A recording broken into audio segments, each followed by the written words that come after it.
Today's episode is brought to you by Patreon. If you're interested in supporting the show, go to patreon.com/JoshuaVelas and become a $2 backer today and get early access to the new episodes. I'll be leaving a link in the description down below, but for now, on to today's episode.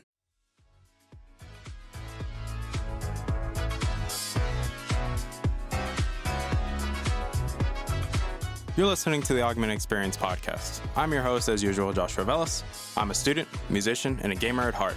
Join me as I sit down every week to talk about all the latest news in the technology, business, and video game world. I hope you guys enjoy.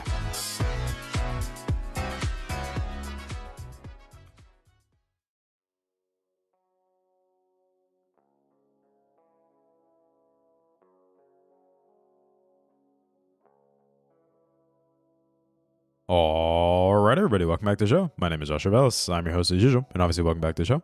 Today's episode 272 of the show. And before we get started, we're just going to do a little bit of house cleaning quick around here because it only makes sense that we do it. So let's just get on with the house cleaning. I do want to say thank you guys for coming back for listening. It does mean a lot to me that you guys constantly take time of your days to download episodes, to share these episodes, to constantly keep letting me know how you feel, whether you like my stupid face or not, or my opinions or not. At the end of the day, I greatly appreciate it. And I greatly appreciate all y'all. But I'm going to be honest with y'all. This is probably one of the craziest weeks that we've had so far in terms of news, where it just feels like it's like rapid fire back and forth, like news story after news story after news story after news story. And it's like so many crazy things are happening. So for a little change of pace, we're going to hit you guys with a triple header today in this episode. We're not just going to talk about three topics, or we're not going to talk about just one topic, but we're actually going to talk about three topics in one, because while they're all, I'd say, very small and straightforward, I feel like it's also nice to just jam pack and give you guys more value and talk about it. And I'm going to leave one out because I want to save that for a separate conversation that hopefully we can get a guest on to talk about, because it is a pretty big topic. But let's get on with today's episode, shall we? So in today's first episode, because of course Nintendo likes to surprise us at like 3 a.m., that it was confirmed that Nintendo, confirmed by President Furukawa, if you don't know who Furukawa is the president of Nintendo, that he did confirm that yes, the next Switch is coming, that it will release in the fiscal year that ends in March of 2025. So basically up until now, until March of next year, the next Switch will be launched. It is officially confirmed. Nintendo has talked about this with investors because, again, their investor meetings already took place. That was most likely something that took place in those conversations. And now they're making it known to everybody. And they chose the weirdest of times because Nintendo likes dropping news at 3 a.m.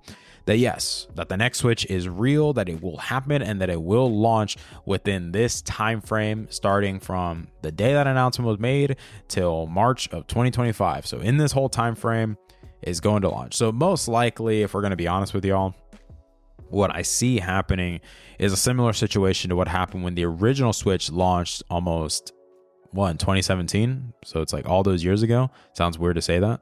But 7 years ago when the original Switch was shown off, actually, I think it was either shown off it was 2017, but yeah, and then officially launched it. Yeah.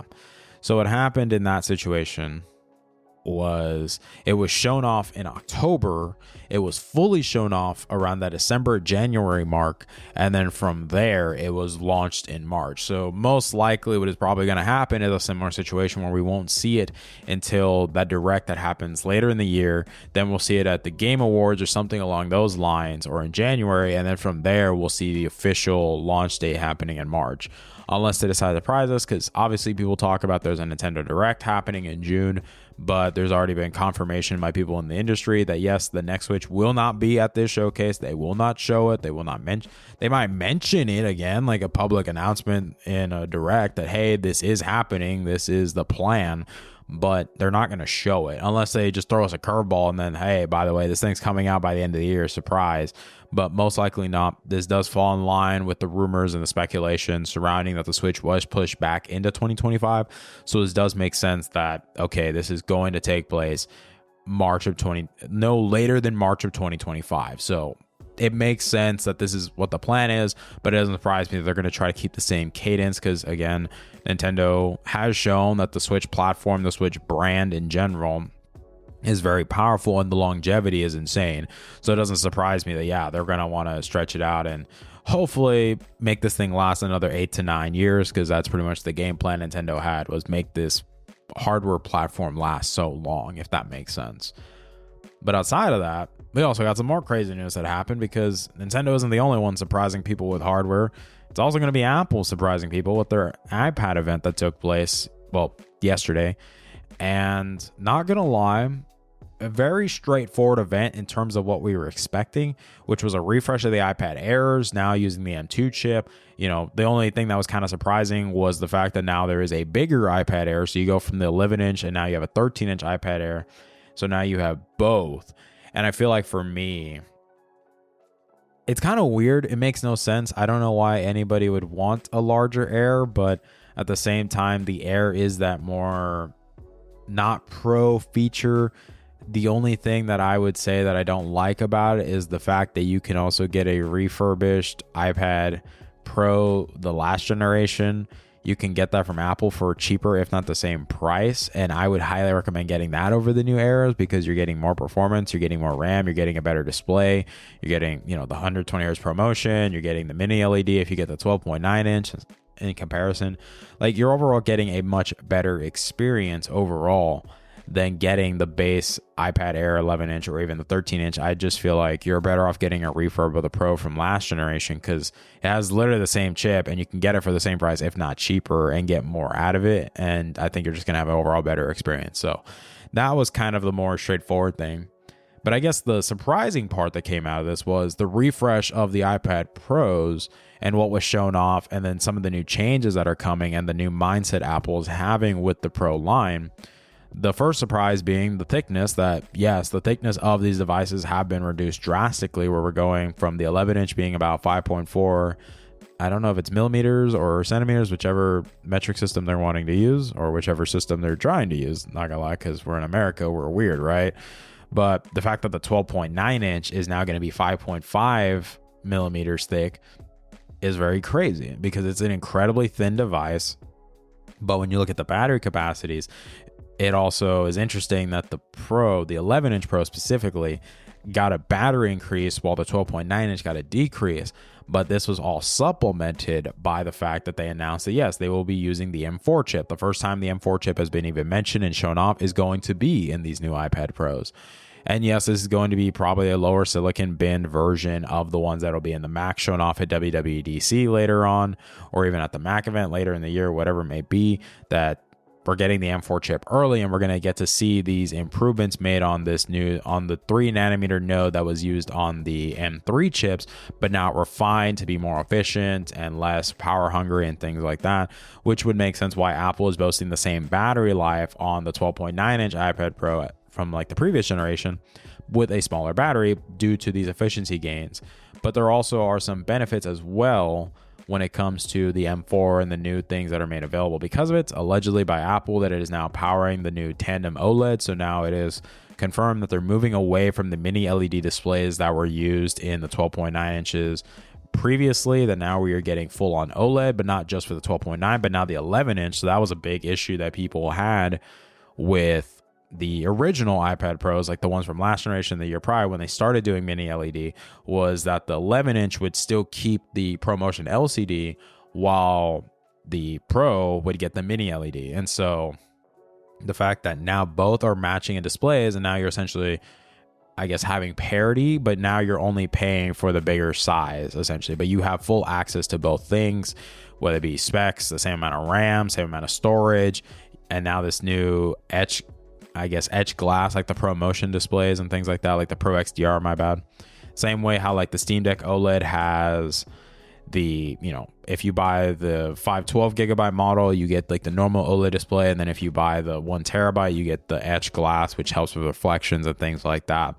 The only thing I'd see a concern with the etch glass is the same thing people have had with the Pro XDR display, where it's kind of sensitive with what microfiber cloths use. So I would just be very careful with that and mindful of it, if I'm being honest with you. So please be mindful of that while you're choosing to go with that option.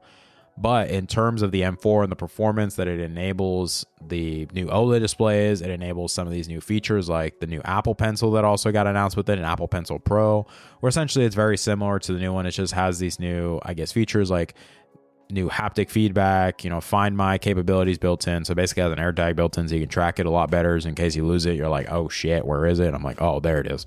And same thing also goes with like some of the new barrel roll features. Like if you're a big drawing or editor, it allows you to engage in some new features and I guess some new ways of using the Apple Pencil that wasn't previously available. Same thing with like latency improvements and things like that. But if you look at it, unless you see the very end of it where it says Pro, you're not really going to notice much difference.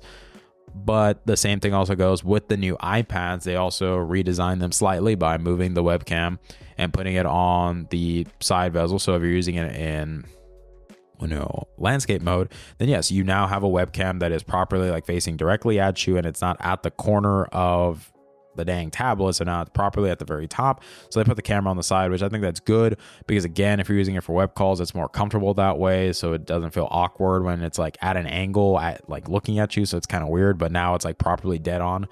But they also got rid of some of the cameras on the back and didn't really talk so much about the cameras on the iPad, which I think is fine because at the end of the day, no offense, I don't see people talking about using their iPad as like a camera, if that makes sense.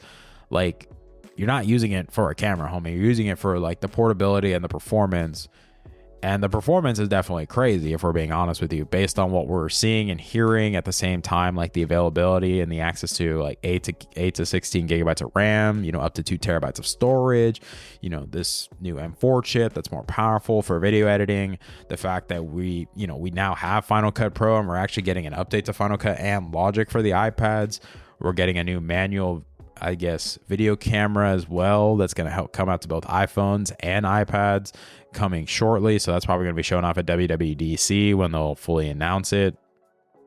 But in terms of all that stuff, guys, I feel like the new iPad, specifically for me, I genuinely believe that the better value from all the iPads is going to be the 11-inch Pro. For me personally, I do believe the 11-inch Pro has the better value due to the fact that it still has the same OLED display. You can still get the match. You can still get the same performance. You still, it's a little bit thicker. So again, you do get that bigger battery. It's a smaller, more portable size as well. And at the same time, it is going to be cheaper because I'm not going to lie to you. Someone did the price to performance ratio.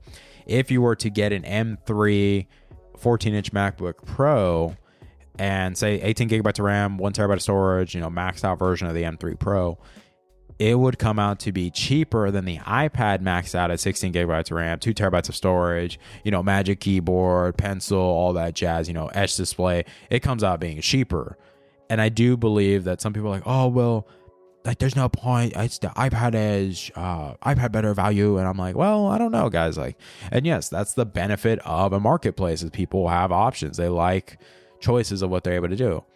Now, if I had the same amount of money to drop on a maxed out iPad versus a MacBook, I'm going to choose the MacBook because, again, better battery life, better performance, longevity wise, better. Like, yes, you still get the same, similar displays, even though the iPad's going to be nicer, you're going to get touch, but you're still limited by the OS. Again, this could change based off what happens at WWDC if we see some big improvements to iPad OS to make it fully utilize the performance, because that is the concern that people have with these new iPads is that yes, these iPad Pros are wild in terms of performance. These things are like, no offense, these things are absolute bonkers. But the problem we run into is there really anything that could take advantage of that performance? And the answer is no, not really. There's not a lot that can take advantage of the performance gains from these new iPads. And I feel like that's something we are going to see. Hopefully WWDC some major changes to iPadOS to make it more, I guess, streamlined. It's going to look better. It's going to work better. And it's going to truly utilize these iPads to their fullest potential because, again, the iPad is a valuable device. I do believe they should streamline the whole iPad lineup. I personally believe getting rid of the base iPad and just make the Air the same price as... Make the Air the baseline, because if you think about it, the Pros are now lighter than the Air and thinner than the Air, which defeats the purpose of the Air. If anything, I would just make the Air the regular baseline iPad, get rid of that hunk of junk baseline iPad, and then make them and keep it so it's the Mini, the Air now being the official just iPad, and then keep the Pros. I think the Mini is the one that I was surprised they didn't update. And I think that's the one that a lot of people are very interested to see update because, yes, the Mini is an interesting form factor. It's the one that I personally have. I still have my Mini. I don't use it a lot, but I still agree that it is a form factor that people love and that it is a great size for a tablet, if we're being honest with you guys. So hopefully we can see some big improvements there down the road, even if it just gets the M2, gets a nicer display, like, because everyone wants a mini with like, say, OLED or 120 hertz with an M2 or something like that. Like, if they gave us that, I feel like it'd be a great little like portable companion, which is what it should be, is a nice portable companion that you can use on the go. But aside from all the iPad stuff, that's all they were showing off. Just new pencils, new iPads, standard, easy refresh, with the exception being the Pros being very enticing for professionals. And let's see where we go from here when we actually get to see them released and actually put to the test and run through the ringers. But the last story we're going to talk about here on this lovely episode, because again, we promised a triple header and we're going to deliver what we give. But the last thing we're going to talk about is a situation with Sony, which doesn't surprise me because, let's be real, Sony's always doing something stupid. This company loves to take one step backward and take 100, or more like take one step forward, take 100 steps backwards. Let's be honest here. But yes, a situation occurred over the weekend that they announced that Helldivers 2 will now be forcing people to log in with PSN. And this led to a whole major backlash online where people were review bombing the game, trashing Sony, trashing Arrowhead, and Arrowhead, the company that made Helldivers, essentially doing damage control the whole time during the weekend. And then fast forward, Sony backtracked and be like, yeah, we realized it was a terrible idea. We're apologies. We're still learning, blah, blah, blah, blah. The usual PR stunt that companies will do when they get caught doing something stupid and their fan base is like, hey, what the hell are you doing? Like, get your heads out of your asses and realize it's a stupid idea. But it all got resolved, so why are we talking about it? And I think it's very clear because some people have mixed opinions about it. Some people are under the impression that this is a Sony W. Sony takes a W again, doing something great for the consumers. I'm like, no, this is an example of a company having their head so far up their ass that they don't realize that, hey, maybe pleasing your stockholders, and I understand that as a business, you're supposed to please the stockholders. As someone that works for a company that literally is just trying to please their stockholders 24/7, let's be honest here, that stock price be going burr and lines up my pocket. But the point still stands is that you can't do something like this last minute, if that makes sense. Because it was obvious when the game first launched that, yes, they tried to do it, but it basically crashed the servers when they tried doing it. There was a lot of technical issues when they tried to implement it, so they pulled it back. And then from there, it was also pretty clear that, hey, this wasn't working out, this wasn't going to work, and they just pushed it to the side. Granted, when I logged in, I was, I got it to work because I guess they re-enabled it a little bit, but not forced it on people, if that makes sense. Like, it wasn't mandatory. Like, you had the option to do it if you wanted to, but you didn't have to do it, if that makes sense. Like, you literally just use your Steam account. It's fair game, right? Fast forward to now, and they were trying to force it on you because, like, oh, we got to increase the PSN numbers. We got to make the stockholders or the shareholders happy. I'm on stockholders, more like the shareholders happy. Man, that's how you know we're crazy. But you got to make the shareholders happy. And I do not believe that was the right call because at the end of the day, I think people wouldn't care if it was already at the start of the process, like when the game was first coming out, it would make sense. But the problem, I would say, is the fact that you tried to force it afterwards, and then you also made it so people that didn't have access to PSN essentially were screwed and SOL, because that's essentially what happened, which was countries that didn't have access to PSN were basically bought the game on Steam and they basically had a dead game, and so it got delisted and then they had to get refunds and things like that. And then you fast forward, now they decided to reel that back, so hopefully that means that game will now be available in those markets again. But it doesn't change the fact that this was a terrible idea and a terrible optics from Sony, and the fact that anyone's trying to say that, oh, this is Sony's W, bro, Sony is the greatest game company of all time, bro. I'm like, look, homie, get their nuts out of your throat, bro. Let's be honest here. Like, this is a prime example of corporate greed. And one topic I did leave out of this episode is because we're going to talk about it a little bit later, maybe on another episode with somebody else. But the point still stands, guys, is companies are not your friends. They will always answer to their shareholders. They will always answer to the people that are giving them money over you, even though, yes, we are giving them money because we are buying their products and services. That is absolutely true. They're going to answer to the shareholders because they're the ones who are investing tons of money, more money than us. And that's all that matters, is getting the stock price good so the shareholders are happy, and then blah, blah, blah, blah, blah. And that's the thing that's very bothering about this whole situation. is the fact that they just did it on a whim and didn't really think about it, when even Arrowhead themselves were like, hey, we're going to get some backlash from this, like pretty badly. They were advising Sony like, hey, we're going to get some really nasty backlash from this. You guys do realize that, right? And even Arrowhead was like, not going to lie, we weren't expecting it to be this bad. And it was bad. When you're literally on Twitter, boycott after boycott after boycott, like people refunding the game, review bombing the hell out of it, not because of the quality of the game, because yes, Arrowhead did a great job cultivating a community for people on this game, that it is a well thriving game, and yes, it is a fun game to play. They're definitely supporting it well, clear communication, like they've done a great job at building a live service that worked for Sony. It's just the problem that it doesn't have the monetization that Sony wants. So obviously, this is in line with some of the mindset that people have about Sony trying to sabotage games that they didn't want to succeed and things like that, like Helldivers, Stellar Blade. Like they didn't want these games to quote unquote succeed because they didn't, fit the mold. They didn't fit the Sony narrative. Like they're out of the box and things like that. And that can also be true too. But at the same time, I just feel like it's Sony trying to be very greedy, as they usually are, trying to find a way to make quick profit out of something and then shoot themselves in the foot. Then they got to backpedal. And we've seen this multiple times. We've seen this with the PS Portal, that terrible product. I wouldn't say a terrible product, but a terrible value product in terms of what it's actually offering. The DualSense Edge controller being wildly more expensive than it really should be. I don't see this controller being worth more than $150. I'm going to be honest with you guys, but they charge $200 for it. The earbud situation, the new Pulse headphones and things like that, like raising the prices of the PS5, creating new models. And granted, like, yes, it is true that we'll probably see the PS5 Pro at the end of the year, and that's almost going to be a $600 console. Let's be realistic here, guys.